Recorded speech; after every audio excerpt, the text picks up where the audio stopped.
Differentiation की चर्चा कर रहे हैं, इसका यूज कब करते हैं? जब हमें इंस्टेंट का वैल्यू चाहिए। एवरेज होता है change in position by change in time, ये एवरेज वेलोसिटी।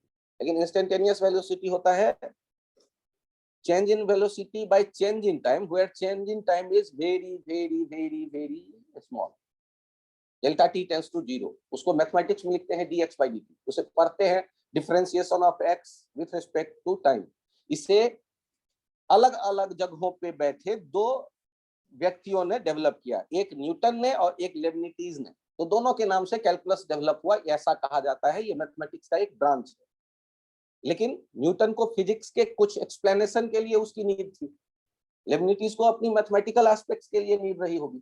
लेकिन फाइनली डेवलप हुआ है जो आइडिया, वो कॉमन था, तो दोनों को क्रेडिट दिया जाता है। अब हम लोग चूंकि फिजिक्स में काम कर रहे हैं तो न्यूटन का नाम ज्यादा ले लेते हैं, तो लेबनिटीज थोड़ा गुस्सा हो जाता होगा कि भाई मैंने भी मेहनत की। लेकिन दोनों ने साथ मिलकर एक कमरे में बैठ के नहीं डेवलप किया, एक ही टाइम पे अलग अलग दोनों ने डेवलप किया इस कंसेप्ट को। तो दोनों को ये क्रेडिट दिया जाता है कि दोनों ने डेवलप किया। अब ये सिंबल, इसका मीनिंग मैंने क्या कहा कि जैसे आप साइन का फंक्शन सेट करते हैं दिमाग में, जैसे साइन का एक फंक्शन है, इसका मतलब होता है कि साइन 30 डिग्री आप तुरंत समझ जाते हैं 1/2। ये आपने कुछ प्रैक्टिस कर लिया है, आपको याद है। तो उसी तरह डिफरेंशिएशन भी जो होगा वो डी बाई डी टी। तो जैसे t to the power n है, उसको डी बाई डी टी के साथ जब लिखेंगे तो ये क्या हो जाएगा, n t to the power n minus 1। ये जो डी बाई डी टी है ना, इसको आप डिफरेंशियल ऑपरेटर कॉल कर लेते हैं, इसको डिफरेंशियल ऑपरेटर कभी कभी कह देते हैं। और ये जब अप्लाई होगा, किस पे अप्लाई होगा? तो सोचो, या तो यहाँ पर हो सकता है, जैसे यदि साइन टी होता तो ये कॉस टी में बदल जाएगा, डिफरेंशियल ऑपरेटर है। यदि टेन टी है तो ये ऑपरेटर ऑपरेट होके देता है सेक स्क्वायर टी। यदि डिफरेंशियल ऑपरेटर है डी कॉट टी है डी टी, ये देता है कॉसेक स्क्वायर टी माइनस के साथ। आपको यदि ये वैल्यूज थोड़ा बहुत समझ में आने लगते हैं कि ऑपरेटर ये काम करता है, तो इसका मतलब है आप कोई रिलेशन होगा और इंस्टेंट में वैल्यू चाहिए, मतलब ये डिफरेंशियल ऑपरेटर बगल में रखते हैं। तो सर क्या आप हमेशा टाइम के ही रेस्पेक्ट में डिफरेंशिएट करते रहोगे? ना, ये डिपेंड करता है कोई एक वेरिएबल दूसरे पे यदि डिपेंड करता है। जैसे एक वेरिएबल दूसरे पे डिपेंड करता है का मतलब बताओ सर। यदि किसी ने लिखा y equals to x cube, तो y जो है x पे डिपेंड कर रहा है, x बदलेगा तो y भी बदलेगा। तो y का किसी x के किसी खास वैल्यू पर बदलाव का रेट क्या है, तो उसे हम लिखेंगे dy बाई dx। तो y के बदले क्या लिख देंगे, एक्स क्यूब बाई dx। देखो ऊपर भी एक्स क्यूब नीचे x, तो यहाँ ये डिफरेंशियल ऑपरेटर समझो dy बाई dx, और ये किस पे कर रहा है, एक्स क्यूब पे। तो वही आइडिया अप्लाई करेंगे, 3x के पावर 3 माइनस 1, 3x स्क्वायर। तो सर ये y x के क्यूब वाला रिलेशन आपको कहाँ काम में आएगा? तो क्या हर एक दिन काइनेमेटिक्स ही पढ़ते रहेंगे? कुछ और भी चैप्टर तो होंगे जहां दो अलग अलग क्वांटिटी एक दूसरे पे डिपेंड करेंगे। ठीक है, तो आप चेक करिए कि यदि कभी ऐसा हो गया कि आपने ये देखा कि आपके पास आ रहा है y इक्वल्स टू x के पावर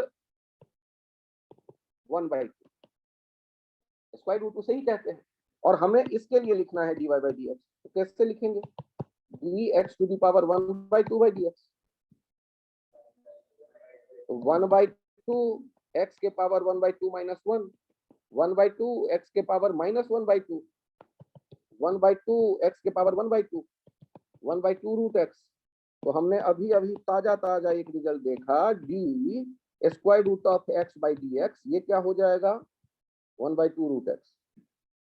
इसका मतलब हुआ कि यदि कभी होता d square root of t by dt, तो ये भी क्या हो जाता, 1/2 रूट t। इसका मतलब ये भी हुआ। वैसे ही क्या ये आइडिया समझ में आ गया है? तो हम लोगों ने पावर वाला जो एक रिजल्ट है उसको बड़े ध्यान से देखा। हाँ बताओ। हाँ, और नीचे भी जब वही होगा तभी ये रूल अप्लाई होगा। अब यदि कोई इससे अलग हटने की कोशिश करेगा तो क्या करोगे?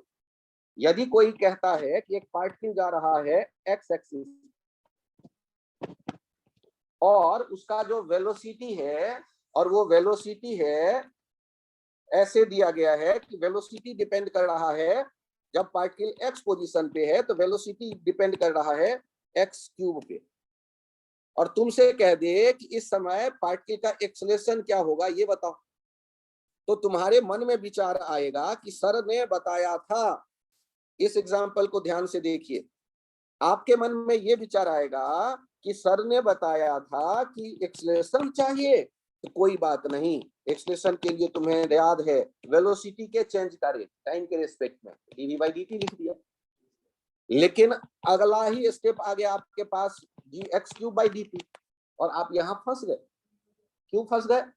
क्योंकि भाई ऊपर एक्स क्यूब है और नीचे ये टाइम टी है, ये तो लफड़ा हो गया। वो एक्स टी रिलेशन तो ही नहीं, वी टी पे डिपेंड करता तो तुरंत काम निकल जाता। तो यहाँ एक हम लोग रूल अप्लाई करते हैं। इस रूल को ध्यान रखिएगा, नाम है इसका, रूल कहते हैं चेन रूल। सर ये चेन रूल क्या है? चेन कहते ही क्या आपके पास ऐसा कोई गुथा हुआ लाइन याद आता है? चेन कहते ही, चेन कहते ही ये याद आता है? यदि चेन कहते ही ये याद आता है तो ध्यान से देखिए, हम इसी तरह क्या कर रहे हैं, यहाँ पर क्या कर रहे हैं, इस जगह क्या कर देते हैं, ध्यान से देखिए। हमें नीचे dx चाहिए था ना, dx से डिवाइड किया, dx से मल्टीप्लाई, dt को आगे शिफ्ट कर दिया। और यदि ऐसा कर दिया तो पहला वाला पार्ट अब सॉल्वेबल है या नहीं है, और दूसरे वाले पार्ट का नाम आप जानते हैं या नहीं जानते हैं? ये dx by dt का क्या नाम था? पोजीशन के टाइम के रिस्पेक्ट में चेंज का रेट क्या था? Velocity. Velocity instantaneous v dv by dt, v होता था dx by dt, sorry, v होता था dx by dt। तो इस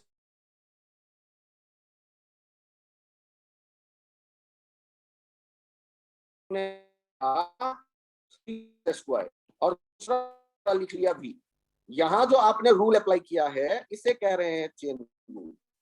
यहाँ जो आप यहाँ से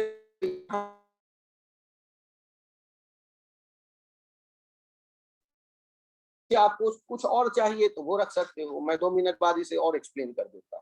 फिलहाल हुआ एक्सेलरेशन कितना देख रहे हैं आप? dv by t। इसके बदले आपने क्या किया? dv को dx से डिवाइड किया और dx dx तो ठीक है, ये तो कहता आपने कर लेंगे। अब वो भी तो आज से आगे के लिए आपके दिमाग में ये डब्बा भी सेट हो जाना चाहिए कि एक्सेलरेशन जो है केवल नहीं लिख सकते, वो dv by dx into v भी लिख सकते हैं। dv by dx into v भी लिखा जा सकता है एक्सेलरेशन, यदि x का फंक्शन हुआ, x पे डिपेंड करने वाला v हुआ तो। और ऐसे केस में अभी जो रिजल्ट आया है, वो अभी जो रिजल्ट आया था वो कितना आया? ध्यान से देखिएगा, चेन रूल अप्लाई करने के बाद 3x स्क्वायर और v का value x cube, x cube भी तो है v का वैल्यू, चेक करो ऊपर वाला रिजल्ट। और एक्सेलरेशन कितना आ गया है? 3x to the power 5। अब x का जो भी वैल्यू रखोगे उससे एक्सेलरेशन निकल के चला आएगा। है तो डिफरेंशिएशन ही, लेकिन अंदाज बदल गया थोड़ा। तो आज से एक्सेलरेशन सोचने का 2 रास्ता दिमाग में रखो, या तो वेलोसिटी टाइम करेगा तो dv by dt, या तो वेलोसिटी पोजीशन पे डिपेंड करेगा तो dv by d position into d position by dt हो जाएगा velocity, velocity into dv by d position. Sir ये चाइनीज भाषा में बोलते हो और इतनी तेज, गलत बात। ऐसे आप ध्यान से रखिए इसे दिमाग में कि एक्सेलरेशन जब भी मैं सोचूंगा तो एक्सेलरेशन कहते ही 2 बातें दिमाग में आएंगी, या तो dv by dt या v into dv by dx। Acceleration कहते ही 2 बातें दिमाग में आएंगी, या तो dv by dt, x axis पे पार्टिकल चल रहा है, या v into dv by dx। Depend इस बात पे करेगा कि हमारा रिलेशन कैसा है, क्वेश्चन में दिया गया। क्या कोई कंफ्यूजन इसमें? अब आपको मैंने जब कहा चेन, आपके मन में ये विचार आया कि सर चेन चेन कोई 2 टुकड़े के लिंक का थोड़े ना होता है, थोड़ा लंबा चौड़ा हो तब तो लगेगा, फील आएगा कि चेन है। ऐसे चेन के बारे में मैं बात करना चाहता हूँ। लेकिन चेन के बारे में मैं बात तब कर पाऊंगा जब अलग अलग चेन के एक एक लिंक को तोड़ना आप सीख जाओ, एक एक टुकड़ा आपके समझ में आने लगे। एक एक टुकड़े में सर आप क्या एक्सपेक्ट करते हो हमसे, ध्यान से देखिए। जैसे मैं यहाँ वापस आता हूँ इस जगह, तो गौर करिए हमारे सामने जो वैल्यू अवेलेबल है, ध्यान से देखिए। एक फॉर्मूला मैंने पावर वाला आपको ये बता दिया, आपको कॉस और साइन कैसे बदल रहा है ये पता चल गया, और e to the power t का क्या हाल है ये भी मैंने कहा, उसमें कोई चेंज नहीं होता है, और आपको लॉग का बता दिया। लॉग नेचुरल लॉगरिथमिक को जब डिफरेंशिएट करते हो तो 1/t में बदल जाता है, e to the power t ही रहता है, और नेचुरल लॉगरिथमिक 1/t में बदल जाता है। थोड़े और धैर्य रखो, 10 का सेक स्क्वायर हो गया और सेक का 10 स्क्वायर हो गया, सॉरी सेक का सेक की 10t हो गया। अब कांस्टेंट को देखो, कांस्टेंट का 0 हो जाता है। कांस्टेंट का 0 मैंने कैसे आपको सिखाया, मान लो एक पार्टिकल 10 मीटर पर सेकंड के स्पीड से स्ट्रेट पाथ पे जा रहा है एक्स एक्सिस पे, वेलोसिटी क्या है कांस्टेंट, तो dv/dt क्या लिखोगे, d10/dt, वो देता क्या है एक्सेलरेशन, एक्सेलरेशन कितना होता है 0, कांस्टेंट वेलोसिटी है, एक्सेलरेशन 0 मतलब d10/dt क्या आ गया 0। तो हम याद रखें कि जब कोई कांस्टेंट नंबर है और उनको डिफरेंशिएट कर रहे हैं तो डिफरेंशिएट चेंज हो ही नहीं रहा है, और आपसे चेंज का रेट पूछ रहा है, जीरो के रेट से चेंज हो रहा है, जब चेंज हो ही नहीं रहा है इसको दूसरे वर्डिंग्स में क्या बोलोगे, जीरो के रेट से चेंज हो रहा है, ठीक है कोई दिक्कत नहीं। तो इंस्टेंटेनियस रेट, कांस्टेंट को जब आप डिफरेंशिएट करेंगे, और एक कांस्टेंट मल्टीपल रूल, ये भी बड़ा प्यारा रूल है। ये क्या कहता है कि यदि कोई कांस्टेंट हो बगल में और यू कोई फंक्शन हो जो जो वेरिएबल हो, तो आप कांस्टेंट यदि प्रोडक्ट में है तो उसको बड़े प्यार से ऐसे ही रहने दीजिए, वो नहीं बदलेगा। बदलेगा कौन, जो रेट आप लिखेंगे वो du/dt, यू के बदलने का रेट, और सी से वो मल्टीपल हो जाएगा। का मतलब आपको इसके लिए मैं एग्जांपल समझाता हूं। एग्जांपल देखिए, यदि x बराबर है 10t² तो dx/dt जब आप लिखेंगे तो ये हो जाएगा 20t। पूछो कैसे, पूछो कैसे, तो 10 तो एज इट इज रहेगा, और dt²/dt आप कहते हैं ना, dx/dt के बदले क्या लिखते, dx/dt के बदले d, और x के बदले आप लिख रहे होते 10t², 10t²/dt, तो 10 प्रोडक्ट में बगल में आ गया, और dt²/dt कितना हो जाता 2 × t टू द पावर 2 - 1, ये डिफरेंशिएट तो यही आता ना, तो ये कितना हो गया 20t। इतना एक ही बार लिखेंगे, बाद में तो बस इसकी प्रैक्टिस करके तैयार रहेंगे, आया नहीं फंक्शन की मैंने रिजल्ट लिखे, x बराबर है 6t³, सीधे बोलो dx/dt क्या लिखा जाए 18t²। बहुत बढ़िया।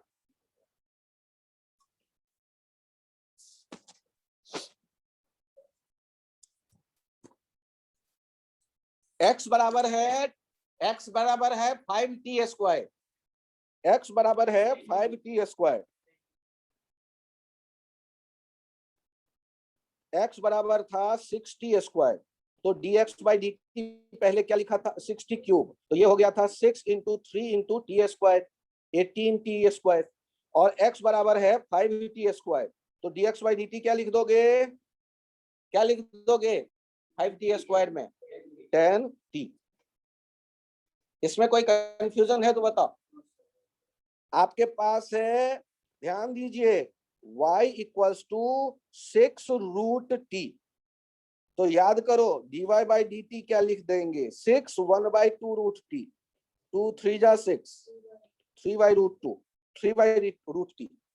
क्या ये आइडिया समझ में आया सर, √t, अरे अलग से उसको याद किया यार, d√t/dt 1/2√t, तो सर क्या याद के भरोसे चले, अरे नया कुछ सीखेंगे तो थोड़ा तो मेहनत करना पड़ेगा।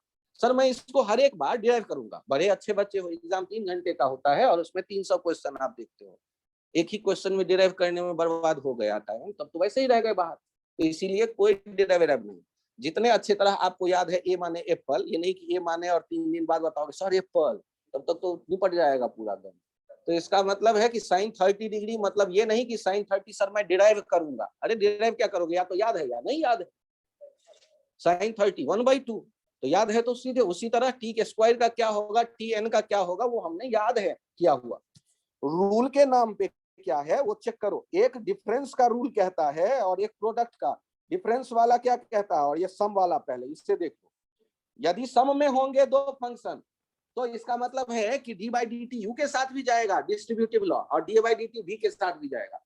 डिफरेंस में है तो D by d t you के साथ भी जाएगा, D by d T V के साथ भी जाएगा। ये वैसा डिस्ट्रीब्यूटिव लॉ को फॉलो कर रहा है। लेकिन प्रोडक्ट में वो डिस्ट्रीब्यूटिव लॉ नहीं है। ध्यान से देखना, प्रोडक्ट का कहानी कुछ लंबा चौड़ा है, चेक करो। प्रोडक्ट में बदल गया, और प्रोडक्ट के बाद तो और धोखेबाज निकला। वो तो भाग जब दे रहे तो कोसेंट रूल, डिवीजन में और भी कुछ अजीब हो गया। अब ये सब कौन याद रखेगा, तो जिसको फिजिक्स पढ़ना है।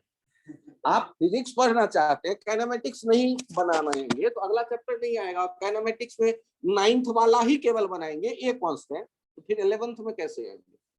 तो 11th में इंस्टेंट का वैल्यू जब काम पड़ेगा तो आपको ये कैलकुलस आना चाहिए, तो उसके लिए प्रोडक्ट का भी रूल आना चाहिए। नहीं सर, आज तो बहुत मेहनत कर लिया, आज हमने सम सीख लिया, वही बहुत बड़ी बात है। सर अभी तो ये भी नहीं पता सम सीखा कि नहीं सीखा। ध्यान से चेक करो, टी क्यूब प्लस, ध्यान से देखना, पिछला पेज भूल जाओ। T cube plus t to the power, अभी वेट कर लो 2 मिनट बाद फिर प्रकट होगा।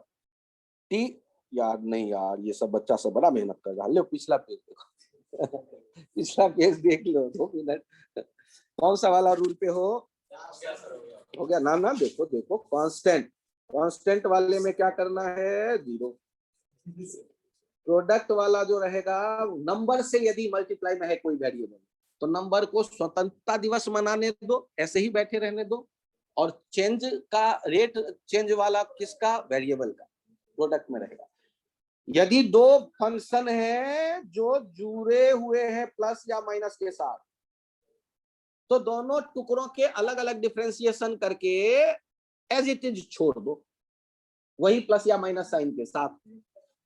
लेकिन जब हम आएंगे प्रोडक्ट में और डिवीजन में, कोसेंट में, उनको अलग से देखते हैं।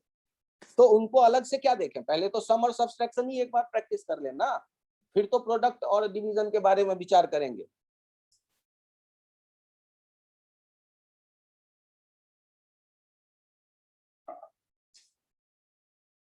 पेज बदलू क्या,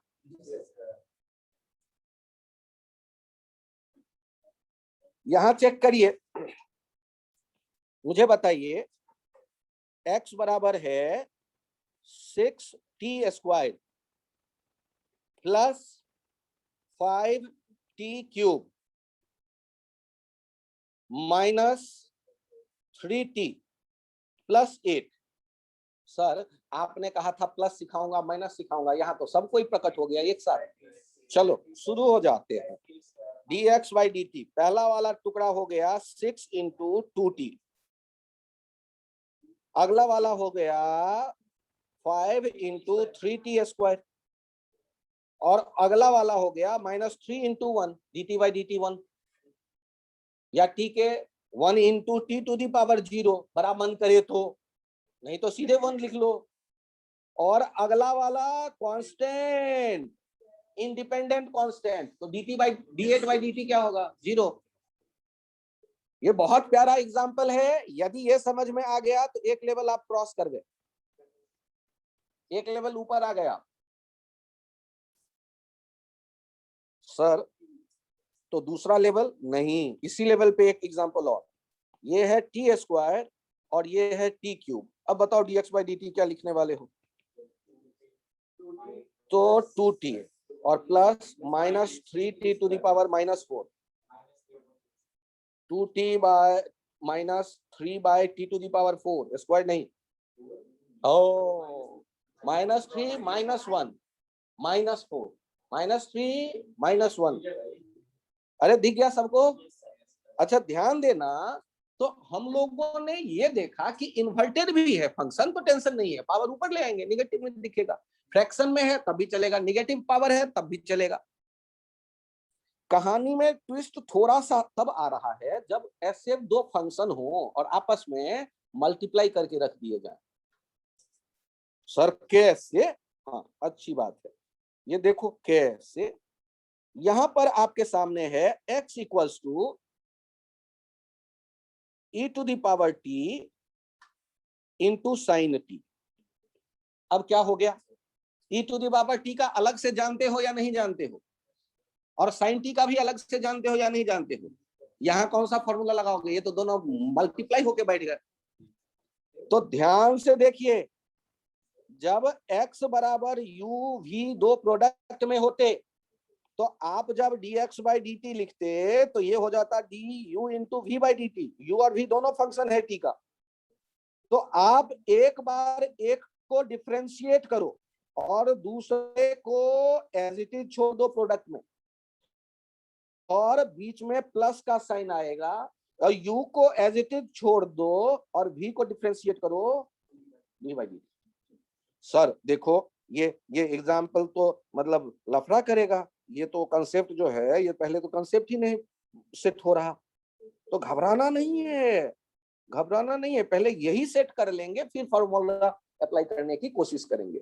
मुझे ये बताओ, यदि y होता और f और g पे डिपेंड करता, प्रोडक्ट है, f और g जो है t पे डिपेंड कर रहा है, f और g t पे डिपेंड करने वाला कोई फंक्शन है, और हमें लिखना है dy बाई डी टी, तो हम क्या लिखेंगे, डी एफ जी का प्रोडक्ट बाई डी टी। दोनों का एक साथ तो हम नहीं लगाएंगे, तो क्या करेंगे, D F by d t और साथ में प्रोडक्ट में जी, और प्लस एफ को रहने दो D G by d t. क्या ये फॉर्मूला समझ में आ रहा है थोड़ा थोड़ा? यदि प्रोडक्ट में रहेगा तो क्या करेंगे। अब मुझे बताओ कि यदि यही कहानी मैं पका रहा हूं और ऊपर वाले फंक्शन में अप्लाई करता हूं, तो ऊपर वाले फंक्शन पे अप्लाई करूंगा d x by d t, तो क्या लिखने वाला हूं, d e to the power t by d t into sine t, plus e to the power t को रहने दो d sine t by d t. क्या ये आइडिया समझ में आया? तो यहां पर हम लोगों को क्या पता चल जाएगा, d x by d t ये हो गया e to the power t का differentiation as it is sine t, plus e to the power t रह गया, और साइन टी का डिफरेंशिएशन क्या होता है, कॉस टी। तो ये जो x वाले का रिजल्ट आएगा, ये सॉल्यूशन यहाँ पर है हरे रंग का, लाल वाले ऊपर वाले क्वेश्चन का ये हरा वाला सॉल्यूशन देखो और कॉपी पे नोट कर लो। ये एक एग्जांपल कॉपी पे नोट कर और फील कर लो इसे कि क्या किया है हमने। ई टू द पावर टी का डिफरेंशिएशन का अलग एक बार फॉर्मूला सोचा, साइन टी मल्टीप्लाई में रहा, और प्लस दूसरे वाले टुकड़े के लिए जब हम बात कर रहे हैं तो दूसरे वाले टुकड़े में e to the power t as it is रखा गया, और साइन टी का डिफरेंशिएशन आ गया कॉस टी। अच्छा, प्रोडक्ट के साथ अब कंफर्ट बन गया कि रूल क्या कहता है। प्रैक्टिस करेंगे हम लोग धीरे धीरे, लेकिन रूल पहले क्लियर होना चाहिए। ध्यान से देखो,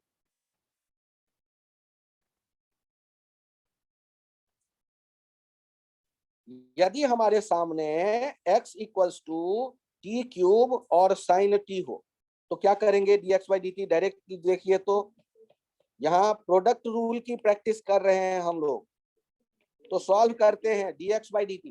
कैसे सॉल्व करोगे, पहले ये 3t square into sine t plus cube into cos T. यदि कोई कंफ्यूजन है तो बताओ। आपको यदि ऐसा लग रहा x इक्वल्स टू यहां पर आ रहा है t टू द पावर 4 और साथ में है log t और दोनों है प्रोडक्ट में, तो dx बाई डी टी कैसे लिखोगे, सोचो।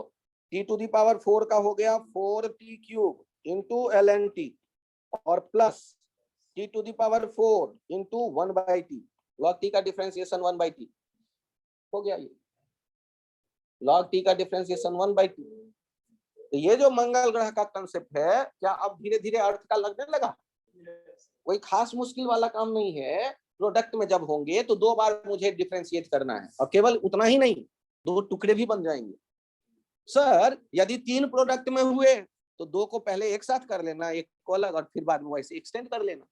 सर 4, अरे छोड़ो, पहले 2 समझ लो, 3 4 कर, तो 2 वाले पे प्रैक्टिस कर लो, अभी 3 काम पड़ेगा। वेट कर लो, किसको डिवाइड, हाँ हाँ वो तो प्रोडक्ट है, टी क्यूब हो जाएगा। सही सोच रहा, अरे वाह वाह क्या सोचा है, सही सोचा, तो ये टी क्यूब भी हो जाएगा, घबराना मत। मतलब वो अब जो मैथमेटिकल ऑपरेशन है उसका वही मीनिंग है जो आंखों से दिख रहा है हमें, बाकी सारे ऑपरेशन का वही मीनिंग है जो हमें दिख रहा है, जो मल्टीप्लाई करते थे, T4 इंटू 1/t तो टी क्यूब। अच्छा सोचो, यदि ये प्रोडक्ट का था तो डिवीजन को क्वोशेंट कहते हैं, तो क्वोशेंट रूल कहां से आया और क्या आया, तो कहां से आया तो बता ही नहीं रहे, क्या आया ये बता रहे हैं। तो ध्यान से देखो, यदि y होता f बाई जी, f और g दोनों t के डिपेंड करने वाले कोई रिलेशन है, फंक्शन है, तो dy बाई डी टी क्या लिखोगे, ध्यान से देखना, एक बड़ा सा लाइन खींचो, नीचे g का स्क्वायर लिख दो, ऊपर देखना, पहले df बाई डी टी लिखो, साथ में g, माइनस f रहने दो, dg बाई डी टी लिखो। अरे सर ऊपर में प्रोडक्ट वाला रूल, हाँ माइनस के साथ, ऊपर में प्रोडक्ट वाला ही जैसा कुछ है लेकिन बीच में माइनस साइन है।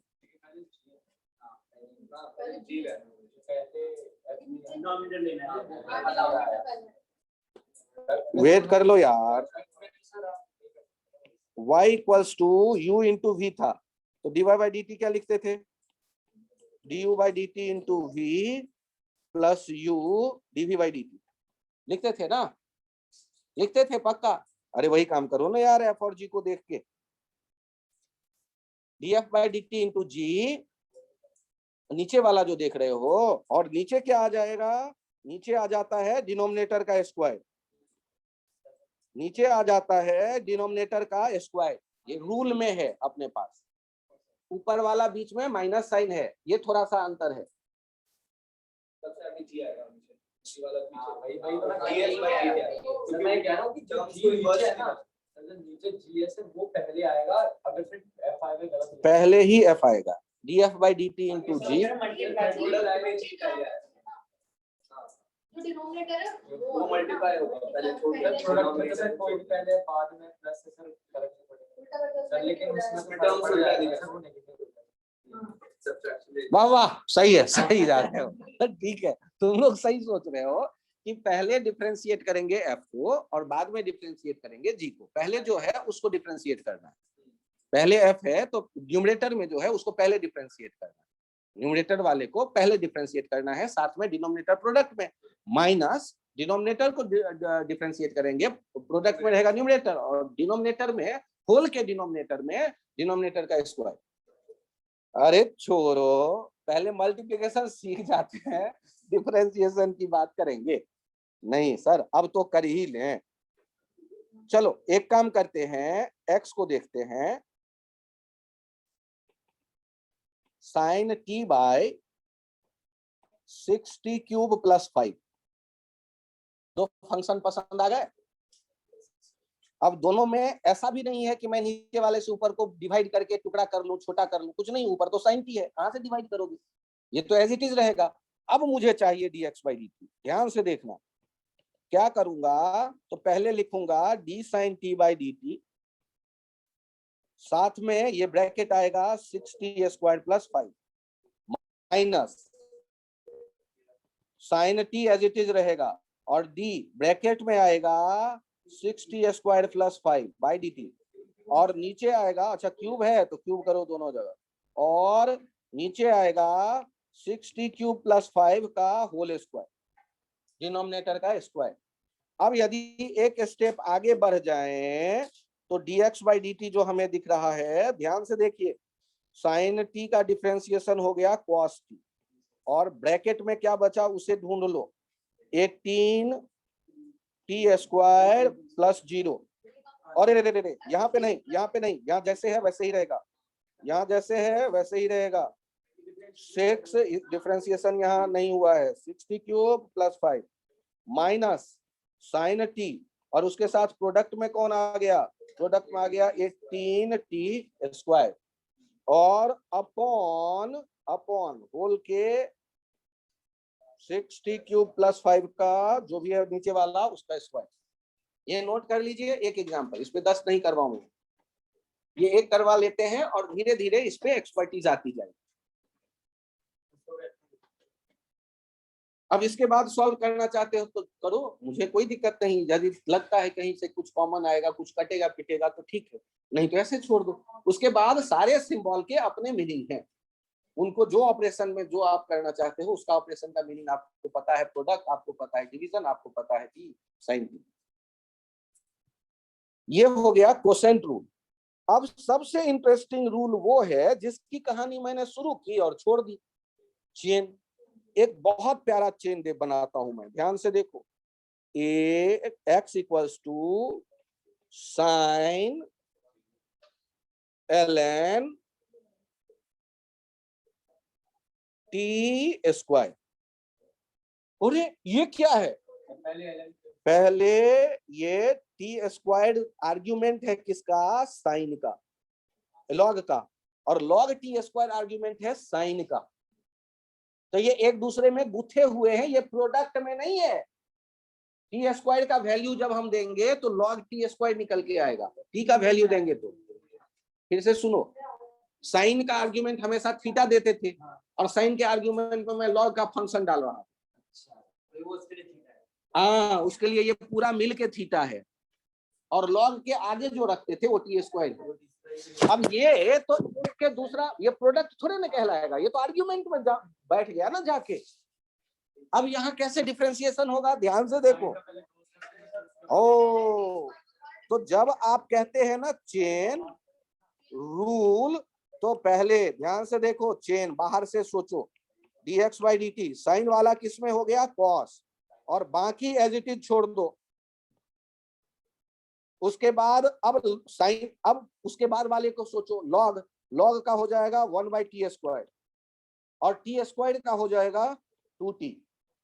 कितने फंक्शन है अलग अलग, एक साइन, एक लॉग और एक t²। 3 है ना, तो 3 टुकड़े अलग अलग आएंगे। एक साइन है, साइन बदल गया कॉस में, आर्ग्यूमेंट जैसा था वैसे ही रहा। एक है लॉग वाला हो गया 1/t², लॉग t² का डिफरेंशिएशन, और एक है t², तो t² का डिफरेंशिएशन 2t। हाँ,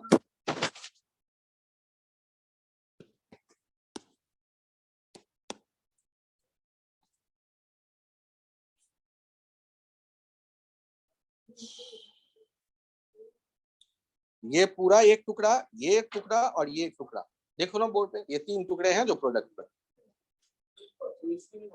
वेट कर लो, अभी मत कुछ मानो। x देखना, साइन, ध्यान से देखो, साइन 60² + 5, और अब लिखना है आपको dx/dt। तो साइन किस में बदल जाएगा, कॉस में, 60² + 5, ये एक टुकड़ा हो गया। और दूसरा क्या लिखोगे, 60² + 5 को अलग से डिफरेंशिएट करो, 12t + 0। 0 हटा लेना, मत लिखना। ये कैसे नहीं आया, ये ऐसे आता है। कितने फंक्शन है, 2 फंक्शन है ना, एक के बंधा हुआ दूसरा, एक से दूसरा आर्ग्यूमेंट में जाके छुपा हुआ। तो पहले जो ये फंक्शन था उसको डिफरेंशिएशन का रिजल्ट में लिख लिया, आर्ग्यूमेंट नहीं बदला, और उस आर्ग्यूमेंट का अलग से डिफरेंशिएशन किया, वो रिजल्ट से बगल में प्रोडक्ट में लिखा। सीधा सीधा sin 60 लिखा होता। फिर से देखते हैं, साइन क्या लिखा रहता, साइन बोलो 60, तो 60 आर्ग्यूमेंट है ना तुम्हारा, या t ही केवल है, 6 और t मिलके ना थीटा बना है। तो यदि तुम्हारे पास ये y = है तो dy/dt क्या हो जाएगा, ध्यान से देखो। अच्छा 60, तो ये तो कांस्टेंट हो गया ना, कांस्टेंट हो गया तब तो 0, ये तो फिक्स्ड वैल्यू हो गया ना, फिक्स्ड वैल्यू का तो 0 आएगा। sin 30 डिग्री को डिफरेंशिएट करके बताओ, अरे भाई sin 30 1/2 होता है, डिफरेंशिएट करूंगा 0। जब वैल्यू वेरिएबल वाला होगा तब तो हम डिफरेंशिएट करने की सोच रहे हैं, वेरिएशन हो ही नहीं रहा तो रिजल्ट 0, रेट ऑफ चेंज।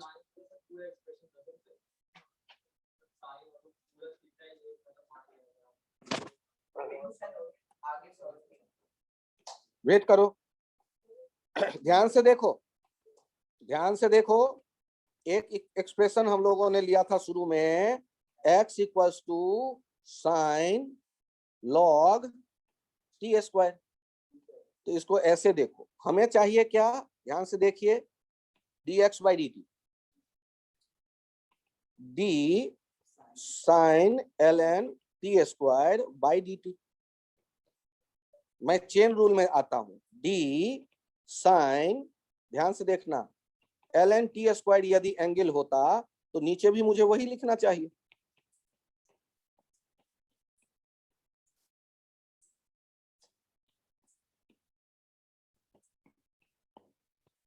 देखो तो ये चेन की तरह तोड़ा है मैंने। अब चेन की तरह तोड़ा तो पहले वाले टुकड़े का रिजल्ट क्या होगा, यहां तुम थीटा कहते हो, D sine theta by D theta. अरे यार दिख ही नहीं रहा, डी देखो तो sine theta by D theta दिखा, यहां देखो तो बगल वाले में D log Z by D Z दिखा। अरे टी स्क्वायर को जेड मान लिया। और तीसरा देखो डी, अरे तीसरे को क्या देखना हो, तो ऐसे ही है, वैसे ही डिफरेंशिएट हो जाएगा। तो आप अब अलग अलग क्या रिजल्ट देने वाले हो, खुद ही बताओ। तो पहले वाले टुकड़े का क्या हो जाता है, D sine theta by D theta, cos theta, theta के बदले कौन है, हाँ तो क्या हो जाएगा, d x by d T का वैल्यू लिख रहा हूं मैं, cos ln t square, ln t square का हो लिखना जानता हूं मैं, D log Z by D Z 1 by Z होता है, 1 बाई टी स्क्वायर, और अगला इंटू 2t। अब इससे अलग तुम क्या चाहते हो ध्रुव, ये बताओ। चेन रूल का मीनिंग समझो ना, मीनिंग क्या किया, जो आर्ग्यूमेंट में है उसी से मुझे डिफरेंशिएट करना है। यदि मैं उसको डिनोमिनेटर में डालूंगा तो फिर मुझे न्यूमरेटर में लेना पड़ेगा, और फिर उसके आर्ग्यूमेंट में है जो मुझे वो डिनोमिनेटर में देना पड़ेगा, फिर न्यूमरेटर मुझसे लेना पड़ेगा। चेन की तरह बढ़ाते चले जाओ, चेन की तरह बढ़ते चले जाओ। अरे मैं मान लूं कि थोड़ा थोड़ा समझ में आया।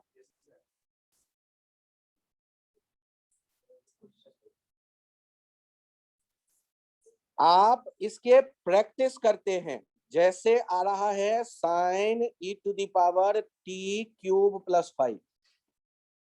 पूछो मुझसे सर ये पावर किसके ऊपर जाके बैठा हुआ, ई के ऊपर जाके बैठा हुआ। तो इसमें साइन का आर्गुमेंट कौन है, e to the power t cube plus 5, और ई का, इस ई के ऊपर पावर कितना है, टी क्यूब प्लस 5। तो डिफरेंशिएट करोगे तो सबसे पहले किसका रिजल्ट लिखना पड़ेगा, साइन वाला का क्या हो जाएगा, cos e to the power t cube plus 5। अगले स्टेप में किसका रिजल्ट लिखना है आपको, ई वाले का। तो ई का फॉर्मूला वही रहता है, उसमें कोई बदलाव नहीं आता। अगले में किसको लिखने वाले हो, टी क्यूब प्लस 5 का, वो हो जाएगा 3t स्क्वायर प्लस 0। फिर से बोलो, पावर यदि e to the power t रहता तब ना हम कहते d e to the power t by d t equals to, यहाँ पर कितना है ध्यान से देखो, d e to the power t cube plus 5 by d t. इस थोड़े ना फॉर्मूला है तुम्हारे पास, तो नहीं है तो एक काम करो ना, टी क्यूब प्लस 5 नीचे डाल दो, तब तुम्हारे पास फॉर्मूला आ गया, D T cube plus 5 by d T कर लो। ये बात समझ में आई। अगले टुकड़े के लिए आप तो इसलिए क्या करोगे, ई टू दी पावर थीटा देखो बाई डी थीटा देखो, तो ई टू दी पावर थीटा वैसे ही रह गया, और साथ में D theta by d T देखो, तो वहां से आ गया 3t स्क्वायर। घबराना मत, अधिक से अधिक क्या होगा नहीं सीखेंगे, लोकतंत्र में बहुमत के साथ पूरे 22 लाख बच्चे जो सीखना शुरू करेंगे, उनमें से 21 लाख को तो वैसे नहीं कुछ पल्ले पड़ने वाला। 21 लाख छोड़ो, 21,99,900 बच्चों को पहली बार में ये चिड़िया उड़ती हुई दिखती है, ठीक है, और कुछ नहीं। धीरे धीरे पता चलता है, अच्छा इस चिड़िया ये, अच्छा इनकी डिफरेंशिएशन, हाँ तो थोड़ा थोड़ा याद आता है, कैलकुलस। और कुछ बच्चे इतना प्यार मोहब्बत इस टॉपिक से हो जाता है, कैलकुलस क्वेश्चन छोड़ो दूसरा बनाता हूँ, मतलब पहले ही छोड़ देते हैं कि नहीं करना। आप सोचो, आपका कैलकुलस इतना इंपॉर्टेंट पार्ट है मैथमेटिक्स में कि आईआईटी का जब एग्जाम होगा तो मैथ्स का 40% क्वेश्चन कैलकुलस से हो जाता है, कई बार 30% तो रहेगा ही रहेगा। तो टॉपिक कितना इंपॉर्टेंट है। तो मैथ्स वाले बच्चों को तो वैसे ही नहीं डरना है। महेश जैन सर जब उतना पढ़ाएंगे, आप 1000 क्वेश्चन गलत कर लोगे 12th में, तो फिर बचा क्या? फिर तो सही करने ही लगोगे। इतनी मेहनत कर लोगे। हाँ, तो मैथ्स जब एंजॉय करोगे तुम 1000 क्वेश्चन में, तो ये सब तो टुच्चे से क्वेश्चन है। ऐसे आधे नींद में भी अरे इसका ये होगा यार, टी स्क्वायर का डिफरेंस है, 2t होगा। अब तुम्हारा कोई छोटा भाई तुमसे आके पूछता है अब sin 30 डिग्री, तो क्या हंसते हुए कहोगे 1/2? हाँ, थोड़ा बहुत पढ़ाई किया हो तो। अब यदि यदि हमसे कोई पूछे कि टी स्क्वायर का डिफरेंशिएशन, तो बड़े प्यार से समझा देंगे हाँ 2t। क्यों? तो तुमने आज तक अपने छोटे भाई को समझाया sin 30 1/2? क्यों नहीं, sin 30 1/2। भागो यहाँ से। तो बस उतना सा काम। हाँ, महेश सर आपको डिटेल समझाएंगे कि ये कैसे होता है। समझाने को मैं भी थोड़ा कोशिश कर सकता हूँ, लेकिन कोई फायदा होने वाला नहीं है, क्योंकि हमें डायरेक्ट रिजल्ट यूज करने हैं। जैसे मैंने आपको फिजिक्स में जब काम पढ़ा था तो कहा था ये टेबल है, याद कर लो। या 9th के बच्चों को कहता हूँ, उनके सिलेबस में नहीं था, पिछले साल मैंने कहा कि भाई ये टेबल है, इसे याद कर लो, अगले साल समझेंगे, महेश सर समझाएंगे कहाँ से आता है। ये जो पहले से जो बच्चे पढ़ते हैं 9th का, उनको जो जिनको नहीं यूज में है, उनको आपको बताना है तो क्या करते हो, ये देख लो, इन्हें याद रख लो। अब आपको इस टॉपिक में अभी कहा गया है, यहाँ एप्लीकेशन की बात कर रहा है, उस एप्लीकेशन को अब आप समझने लगेंगे। कैसे सर समझने लगेंगे? यहाँ देखो कुछ फॉर्मूले पर इसका एप्लीकेशन, जिस फॉर्मूले देखो ये नीचे है लिखा हुआ इंटीग्रेशन, उधर अभी मत जा, बाद के लेक्चर में उसे हम चेक करेंगे। फिलहाल एक काम और कर लो, आज एक पार्टिकल जो था वो 3D में घूम रहा था। अरे कहाँ चलेगा?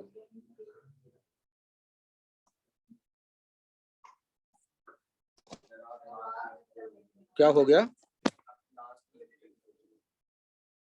यहाँ तक आ गए? यहाँ कुछ फॉर्मूले जो है इन्हें प्लीज चेक कर लें।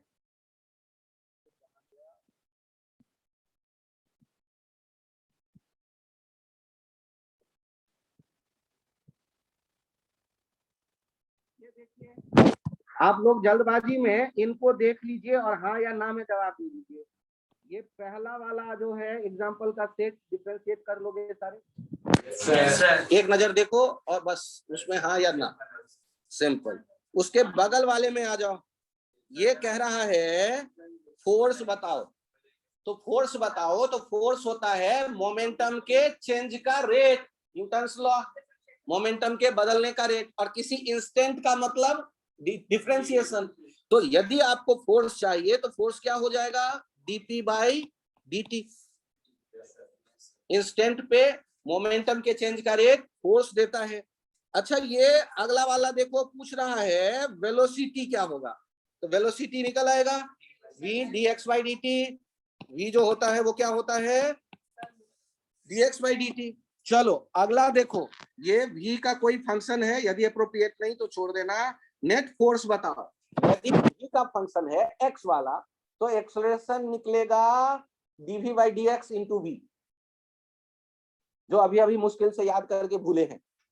एक्सेलरेशन dv/dx इंटू v, और यदि ये गलती से याद आ जाएगा तो एक्सेलरेशन निकल आएगा, मास से मल्टीप्लाई कर दोगे तो फोर्स निकल आएगा, क्योंकि आपको बड़े आराम से पता है, न्यूटन ने बताया है बराबर है में। ये कहां से? कैलकुलस से। हाँ, जो भी होगा बाद में देखिए। फिलहाल यहाँ मुझे ये बताइए, चेन रूल के बारे में कुछ चर्चा करने को कह रहा है अगले वाले कुछ पार्ट्स में। यहाँ देखिए और ध्यान से देखिए और मुझे बताइए, क्या इन सब का डिफरेंशिएशन करने की कोशिश आप कर सकते हैं? जिनमें मैं एग्जांपल लेता हूं पहला, तो पहले वाले में dy/dt क्या लिखने वाले हैं आप? साइन बदल जाएगा cos t + 2 में, और t + 2 का डिफरेंशिएशन हो जाएगा 1 + 0। t का डिफरेंशिएशन हो गया 1 और 2 कांस्टेंट है, उसका डिफरेंशिएशन 0। अलग से ब्रैकेट में लेके उसको प्रोडक्ट में देख रहे हैं। यहाँ देखना cos 2 थीटा है, तो dy/d थीटा क्या हो जाएगा? कॉस बदल जाएगा माइनस साइन 2 थीटा में, और 2 थीटा का थीटा के रेस्पेक्ट में डिफरेंशिएशन 2 हो जाएगा। 2 थीटा का डिफरेंशिएशन थीटा के रेस्पेक्ट में 2 आ जाएगा प्रोडक्ट में।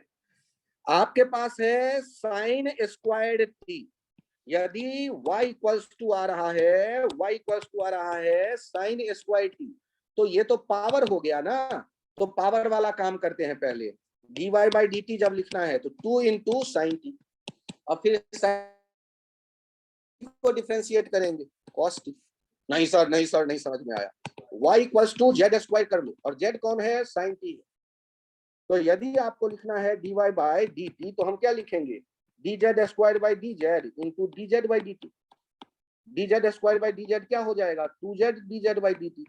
अब तुम डाटा रख दो, z के बदले में तुमने क्या माना है, साइन टी, तो 2 साइन टी और dz बाई dt हो गया कॉस टी। सर ज्यादा समझाओगे तो कंफ्यूज हो जाऊंगा, तो छोटा भी समझाऊंगा तो नहीं समझ में आएगा, तो आप कंफ्यूज हो जाओ, कोई दिक्कत नहीं, धीरे धीरे हम लोग इंप्रूव कर लेंगे, धीरे धीरे इंप्रूव करेंगे। एक दिन में आप मास्टर बन गए मत समझ, धीरे धीरे इंप्रूव करेंगे। मैं आपसे एक्सपेक्ट करता हूं कि डिवीजन और प्रोडक्ट वाले धीरे धीरे आप चेन रूल धीरे धीरे आप मजबूत बनाएं, उससे पहले तक तैयार हो जाए अपने टेस्ट के लिए जो संडे होगा। कि सिंपल एक्स का रिलेशन है product 3t square plus 5t type, तो वो आपके समझ में आने लगेगा। उतना यदि आने लगता है तो अपना काम बनने लगेगा। आप यदि वेक्टर के फॉर्म में पोजीशन देखते, ध्यान से देखिए, 6t स्क्वायर 3, ध्यान से देखिएगा, 3t स्क्वायर प्लस 8t, ये है हमारे पास पोजीशन वेक्टर, और वेलोसिटी बताना है क्या होगा, h इक्वल टू 1 सेकेंड, ये वेलोसिटी क्या होगा, और स्पीड क्या होगा ये भी बताना है,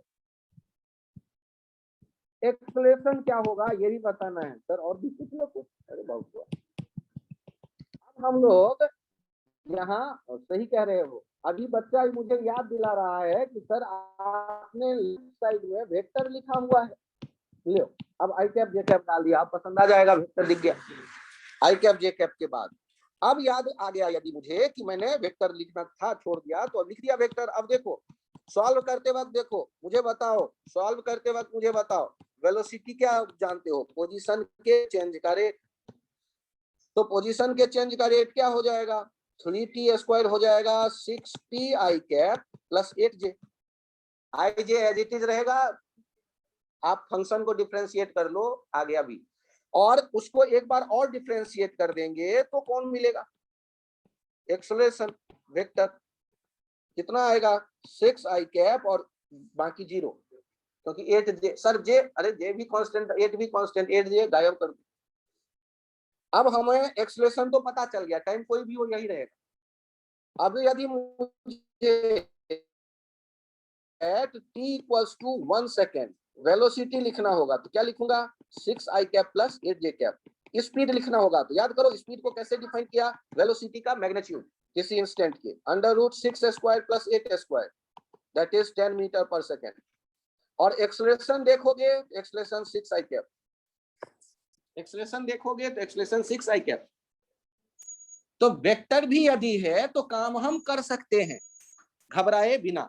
और डिफिनेशन एक्स्ट्रा क्या आ गया है, अरे वाह, डिफरेंशिएशन आ गया है वेक्टर के साथ, घबराना नहीं है, बेसिक फार्मूला नहीं बदलेगा, बेसिक फार्मूला वही है, और हम फिजिक्स में काम करेंगे। सोचो ना, वेलोसिटी और एक्सेलरेशन के बीच का एंगल पूछ लेगा, तो वेलोसिटी पहले देखो आई कैप जे कैप में, एक्सेलरेशन देखो आई कैप जे कैप में, एंगल चाहिए ना, तो डॉट कॉस थीटा बराबर a dot v upon mod v। Sir इतना, हाँ इतना, बताओ एक्सेलरेशन और वेलोसिटी परपेंडिकुलर है, अरे तो डॉट प्रोडक्ट 0 होगा तो परपेंडिकुलर होंगे। सर ऐसे नहीं, ऐसे नहीं, एग्जांपल देके बता, बड़े अच्छे बच्चे, पहले इसे छपाई कर लो, ये एग्जांपल नोट कर लो, ये एग्जांपल नोट कर लो।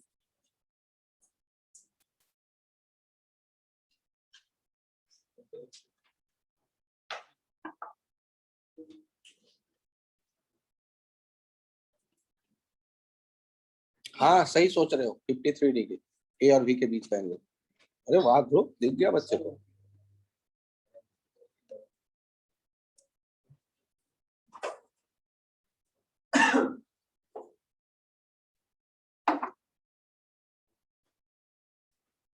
देखो कभी कभी एक ही चीज को 10 बार पढ़ाने पे बच्चे को मजा जरूर आता है या समझ में जरूर आता है, लेकिन अपने को बहुत ज्यादा चीजें कलेक्ट करना है। एक दिन में यदि ज्यादा कभी हो जाए तो घबराना मत, हम लोग रिपीट कर लेंगे, लेकिन ब्रेन को इसके लिए तैयार करो, हम खूब आइडियाज कलेक्ट करें। और तब तक कलेक्ट करो जब तक लगे कि आज तो बस अब बॉम्ब सर हो रहा। तो कभी कभी 2 ही आइडिया के बाद लगता है नहीं यार ये चेन रूल हो गया, आज पूरा लेक्चर ये, लेकिन पता है वो भी कल भूल ही जाएंगे। तो ठीक है, और 2-4 चीज देख लेते हैं। 2-4 चीजें और देख लेते हैं, कुछ तो याद रहेगा, नहीं तो अगले टर्म फिर से सारे देखेंगे। तो कभी ये मत सोचना कि यार आज मतलब मैंने देखे तब तो ठीक था, आज मैं फिर कैसे भूल गया। ये नेचुरल प्रोसेस है, लगे समझ में आया और लगे भूल गए, तो दोनों चीजें नेचुरल। प्रैक्टिस केवल हमें कंटिन्यूअस इस लेवल पे लाता है जब अपने को लगता है कि अब मुझे याद रहे। आपको यदि ए और बी के बीच का एंगल देखना था तो याद करिए ना, ए और बी के बीच का यदि एंगल देखना होता तो एक्स और वाई एक्सिस बना लो। देखो ए वेक्टर बी वेक्टर कैसे आता कि 1 सेकंड पे इधर 6 यूनिट इधर 8 यूनिट, उनका हम रिजल्टेंट लेते और यहाँ आ जाता ये वी वेक्टर। और ए वेक्टर किसके डायरेक्शन में है, ए वेक्टर एक्स एक्सिस के डायरेक्शन में है, ए वेक्टर आ गया इसी के डायरेक्शन में।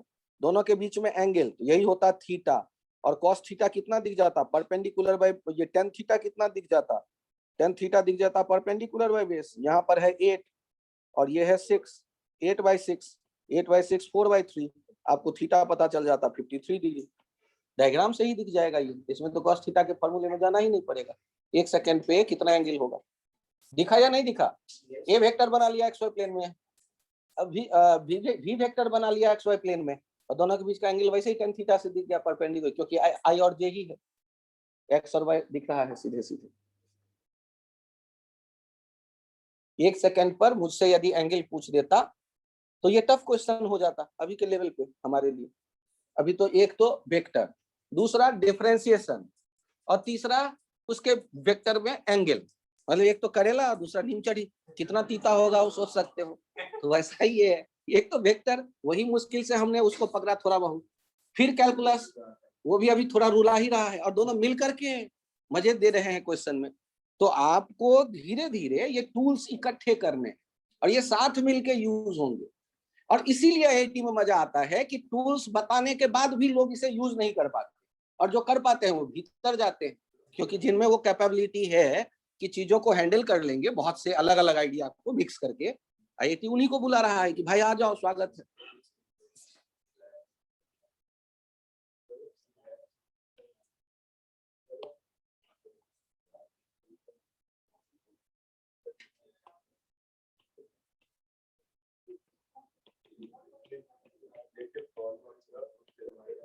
एक एग्जांपल देखिए, a particle is moving on xy plane, a particle is moving on xy plane,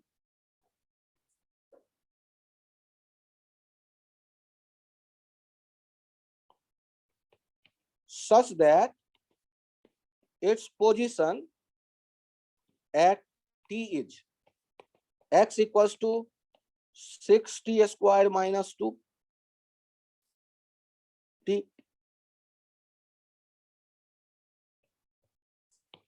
and y equals to 8t minus 16. हाँ 1616. Then find velocity v at t equals to 2 seconds. Also find time t when the particle cross the x-axis. Also find time t when the particle cross x-axis. आराम से सोचिएगा, जल्दबाजी मत करिएगा। पहले मुझे ये बताइए, पार्टिकल एक्स एक्सिस पे होगा तो उसका वाई कोऑर्डिनेट क्या होना चाहिए? एक्स एक्सिस पे जब पार्टिकल होगा तो वाई कोऑर्डिनेट क्या होगा? तो पार्टिकल कब एक्स एक्सिस पे होगा, इसका आंसर कैसे पता चलेगा? तो जब आप सॉल्व करेंगे, when particle is at x axis, y0 8t माइनस 16 0, t इक्वल्स टू हो गया 2 सेकेंड। तो 2 सेकेंड में पार्टिकल क्रॉस कर रहा होगा एक्स एक्सिस को। कितना आसान आइडिया हो गया।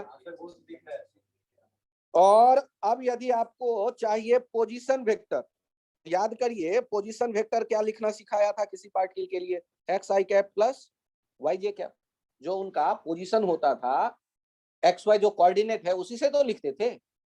और पोजीशन वेक्टर को जब हमने लिख लिया 60 स्क्वायर माइनस 2t आई कैप प्लस 8t माइनस 16 जे कैप, तो याद करो ना, जब पोजीशन वेक्टर लिख लिया तो वेलोसिटी लिखने से कौन रोक सकता है? dr by dt। पहले वाले टुकड़े में कौन आ गया? 12t माइनस 2 आई कैप, और दूसरे वाले टुकड़े में 8 जे कैप, 16 का तो डिफरेंशिएशन 0 हो गया। किस टाइम पर चाहिए आपको वेलोसिटी? वेलोसिटी चाहिए at t equals to 1 second, 2 second, 2 second. तो 2 सेकेंड पे वेलोसिटी कितना लिख देंगे? 24 माइनस 2 22 i cap plus 8 j cap. आपको यह क्वेश्चन ऐसे भी कह सकता था कि उस टाइम पे पार्टिकल का वेलोसिटी बताइए जब ये एक्स एक्सिस को क्रॉस कर रहा है। कैसे पूछ देता है इसको? फिर से बोलो। 8t माइनस 16 का डिफरेंशिएशन करो तो 16 वाले का तो 0 हो गया, लेकिन 8t का डिफरेंशिएशन कितना होगा? हाँ, तो आपने यहां क्या देखा? क्वेश्चन कैसे पूछ सकता है कि उस टाइम पर बताओ मुझे वेलोसिटी अब ये वाई एक्सिस को क्रॉस कर रहा है। तो वाई एक्सिस को कब क्रॉस करेगा अलग से ढूंढो, टाइम निकलेगा, वेलोसिटी पता करो, फिर टाइम का वैल्यू रखो, फिर वेलोसिटी आएगा। मैनिपुलेट करने में मेहनत आएगी, आराम से सोचो, लॉजिकली सोचो, आपको मिलेगा रिजल्ट, घबराना नहीं। और एक्सप्रेशन पूछेगा तब क्या करोगे? इसको एक बार और डिफरेंशिएट कर दो, तो उसको डिफरेंशिएट कर लोगे, एक्सलेशन कांस्टेंट आ जाएगा। कितना आ जाएगा? वही, हाँ 12। 2 का डिफरेंशिएशन तो 0 हो गया, 12t का 12 आ जाएगा, तो 12 हाई कैप, 12 हाई कैप हो जाएगा एक्सलेशन, टाइम से इंडिपेंडेंट। टी के वैल्यू पहले डाल दोगे तो वो फिक्स वैल्यू हो जाएगा, उसका डिफरेंशिएशन तो हमेशा 0 ही आएगा। तो आपको टाइम का वैल्यू कब यूज करना है? आपको टाइम का वैल्यू तब यूज करना है जब आप क्या करते हैं? जब डिफरेंशिएट कर चुके होते हैं। पहले ही यदि आप वैल्यू रख देंगे टाइम का तो वो फिक्स्ड वैल्यू हो गया, अब डिफरेंशिएशन करके क्या मिलेगा आपको? ठीक है, तो जब वेरिएबल होता है, टाइम डिपेंडेंट है कोई रिलेशन, तब ना डिफरेंशिएट कर रहे होगे आप। ओ अभी एवरेज के लिए तो 2 टाइम होना चाहिए था, एक टाइम से कैसे काम चलेगा? 1 से 5 सेकेंड के बीच का एवरेज, तो 1 से 5 में डिस्प्लेसमेंट सोचेंगे और फिर उसको टाइम से डिवाइड करेंगे। डिस्प्लेसमेंट लिखते थे x2 minus x1 i cap plus y2 minus y1 j cap, उसको टाइम टेकन से डिवाइड करते तो निकल आता एवरेज वेलोसिटी। दोनों के अलग अलग आइडियाज हैं, ऐसे मिक्स मत करो। ठीक, तो आज वाला क्लास यहां तक रखते हैं। समझ में आ गया है? डिफरेंशिएशन पार्ट कंफर्टेबल थोड़ा थोड़ा? ठीक, चलिए आपको जो क्वेश्चन हमने भेजे हैं जिनमें एग्जांपल्स हैं, 40 क्वेश्चन सॉल्व किया हुआ होगा, आपके ग्रुप पे मैंने डाला है 40 क्वेश्चन सॉल्व, इंस्टेंटेनियस वैल्यूज वाले, देख लेना ग्रुप में। क्वेश्चन के बाद नीचे सॉल्यूशन भी है, सबके सॉल्यूशन भी है, देख लेना एक बार। ठीक है, देखता हूँ। एक्चुअली आज